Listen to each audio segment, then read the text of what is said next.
আসসালামু আলাইকুম রহমতুল্লাহি বরকাতুহু। আলোচনা করব 14 ফেব্রুয়ারি ভ্যালেন্টাইন্স ডে বা বিশ্ব ভালোবাসা দিবস। ভালোবাসা প্রকাশের জন্য ফেব্রুয়ারি মাস এমন একটি দিন রয়েছে, সম্ভবত দেশের মানুষের আগে জানা ছিল না। অতীতকালে ফাল্গুনের পূর্ণিমায়, জেদুল পূর্ণিমায় বিশেষ জনকে আবিরে রাঙিয়ে দিত হিন্দু তরুণ তরুণীরা। কপালে টিপ, ফুল বা মাটির গয়না, বসন্তের রঙের শাড়ি পরে তারা ফাল্গুনের প্রথম তারিখকে স্বাগত জানাত। এখন আরও এক ধাপ এগিয়ে বিজাতীয় তবজাদারি তরুণ তরুণীরা হাজার বছরের সংস্কৃতি মনে করে পালন করছে। আজ তাদের অনুসরণী মুসলিম তরুণ তরুণীরাও আপন স্বকীয়তা ও ধর্মের ঐতিহ্য নষ্ট করে তাতে গা ভাসিয়ে দিচ্ছে।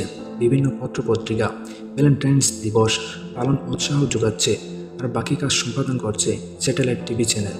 এই চ্যানেলের মাধ্যমে বিনদেশি অপসংস্কৃতি মহা ধুমধামে আপত্তিকরভাবে এই দেশে পালিত হচ্ছে, অথচ তারা জান না এই দিবসটির ইতিহাস, তাৎপর্য বা উদ্দেশ্য। আমেরিকা, ইউরোপে নানা অনুষ্ঠানের মাধ্যমে দিবসটি পালিত হয়। ইতালি, গ্রেট ব্রিটেনে আনন্দ অনুষ্ঠান ছাড়াও কিছুটা ব্যতিক্রম স্টাইলে দিবসটি উদযাপন করা হয়। সে দেশের কুমারী মেয়েরা সূর্য উদয়ের আগে নিদ্রা ছেড়ে উঠে জানালা দিয়ে ঘণ্টার পর ঘণ্টা তাকিয়ে থাকে রাস্তার দিকে। তাদের ধারণা, প্রথম যে লোককে দেখবে এবং যে লোক তার দিকে তাকাবে তার সাথে বিয়ে হবে। 17শো শতাব্দীতে ইংল্যান্ডের কুমারীরা আজব পদ্ধতি আরম্ভ করে।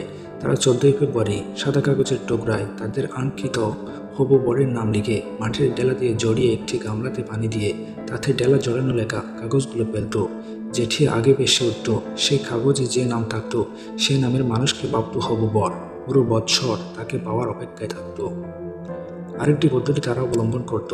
চিরহরি বৃক্ষের 5টি পাতা সংগ্রহ করে 14 ফেব্রুয়ারি গরুর প্রক্ষালে একটি পাতা বালিশের ঠিক মাঝখানে গেঁথে রাখত, আর 4টি পাতা ঘরের 4 কোণাতে রাখত।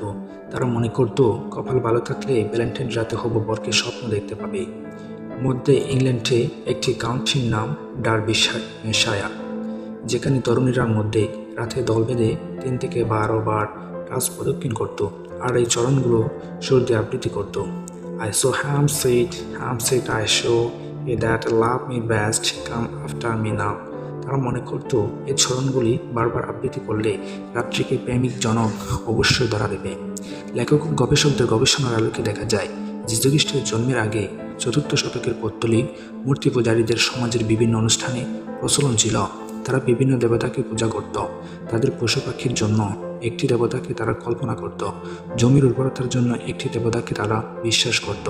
দেবতার নাম হচ্ছে লোপার কালিয়া। এই দেবতার সম্মানে তারা একটি অনুষ্ঠান করত। এই অনুষ্ঠানের একটি কর্মসূচি ছিল যুবতীদের নামে লটারি ইস্যু করা হতো। লটারিতে যে যুবতী যে যুবকের ভাগে পড়ত, আগামী এদিন আসা পর্যন্ত সে যুবতীকে যুবক ভোগ করত। সেদিন দেবতার নামে পশু জবাই করা হতো। জবাইকৃত ছাগলের চামড়া তুলে যুবতীর গায়ে জড়িয়ে দেওয়া হতো। অতঃপর ছাগলের রক্ত ও কুকুরের রক্ত রঞ্জিত একটি চাবুক যুবকের হাতে দেওয়া হতো। যুবক তা দিয়ে চামড়া পরিহিতা যুবতীকে আঘাত করত। তারা মনে করত এর দ্বারা যুবতীর সন্তান জন্ম দেওয়া উপযুক্ত হবে। এই অনুষ্ঠান করা হতো 14 ফেব্রুয়ারি। খ্রিস্ট ধর্ম আবির্ভূত হলে এই প্রথার বিরুদ্ধে অবস্থান গ্রহণ করল, কিন্তু রোধ করতে পারল না। অবশেষে বিশুদ্ধ করার চেষ্টা করল। আগে দেবতার নামে হতো, এখন হবে পাদ্রী নামে। যুবতীর নামে লটারি বন্ধ হলো, পাদ্রীর নামে দেওয়া হলো। যে যুবকের ভাগে যে পাদ্রী নাম আসে সে যুবক তার সংস্পর্শে 1 বছর অতিবাহিত করবে। 476 সনে পোপ জেলিয়াস বলেন দিবসের নাম পরিবর্তন করা দরকার। তাদের একজন যাজক এর নাম দিয়েছিল ভ্যালেন্টাইন্স। 496 ইংরেজিতে নামকরণ করা হলো ভ্যালেন্টাইন্স ডে। সবাইকে বোঝার তৌফিক দান করুন, আমিন ইয়া রাব্বাল আলামিন।